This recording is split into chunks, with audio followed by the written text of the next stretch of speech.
આનંદની વાત કહી શકાય. અને અમારા ભોળિયાનાથની વાત કરીએ મિત્રો તો સંવત 1979 મહાસુદ પાંચમ અને અમારા ગામના બાપ જેને કહી શકાય કે નામ રહંતા ઠકર્યા પછી પાડ્યા નહીં પડંત, કીર્તિ હુંડા કોટડા ને બાપ પાડ્યા નહીં પડંત. એવા જલુબાના હાથે મહાદેવ ભોળિયાનાથની કદાચ બહેણા થઈ ગયા હોય અને એની માટે કદાચ કહેવાતો કે શૈલ સુંગ સમવિશાલ જટા જુટ ચંદ્રભાલ ગંગ કી તરંગમાલ વિમલ નિર્ગાત ઈ લોચન કઈ લાલ લાલ ચંદન કી હૈ ત્રિપાલ કુમકુમ સિંદૂર ગુલાલ ભરતી વરસાદે.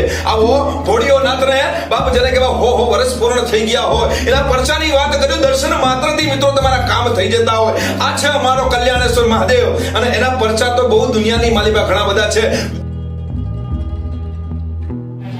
ખૂબ ખુશીની વાત છે અમારા ગામના શ્રી કલ્યાણેશ્વર મહાદેવની આજે 100 વર્ષ પૂરા થાય છે અને આ શતાબ્દી મહોત્સવનો ખૂબ અનેરો આનંદનો અમારો આ પ્રસંગ છે.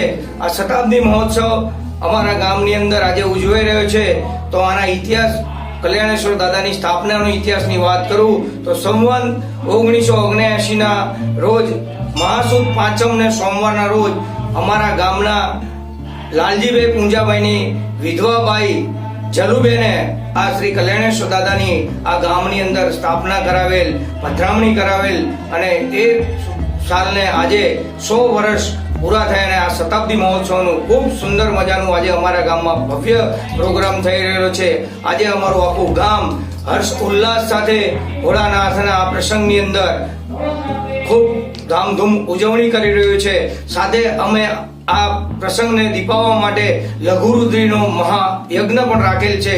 અમારા ગામમાં બિરાજમાન શ્રી કલ્યાણેશ્વર દાદાના ખૂબ એવા પરચા છે. ખૂબ આનંદની વાત છે કે ભોળાનાથ એ તો ભોળા મહાદેવ છે, એની પાસે કંઈ માગવાનું ના હોય એવા જ અમારા ભોળાનાથના ખૂબ અતૂટ પરચાઓ અમારા ઉપર રહેલા છે.